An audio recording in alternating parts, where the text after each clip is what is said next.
Water பாட்டில்ஸில் தண்ணி வச்சு குடிக்கிறது பார்த்திங்கன்னா நிறைய வகையில் அது நம்மளுக்கு பெனிஃபிட்டாக தான் இருக்கும்.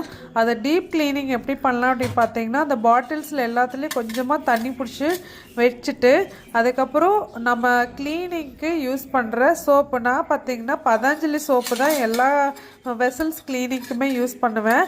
அதுக்கு ஃபஸ்ட்டு வாட்டர் பாட்டிலோட அவுட் சைடு அந்த மவுத் இது எல்லாத்தையும் நல்லா விளக்கிட்டு அதுக்கப்புறமா அந்த ஸ்பாஞ்சிலேயே கொஞ்சம் சோப் எடுத்து உள்ளே போட்டுட்டு இந்த மாதிரி நீளமான கம்பி எடுத்து வாங்கி வச்சுக்கோங்க.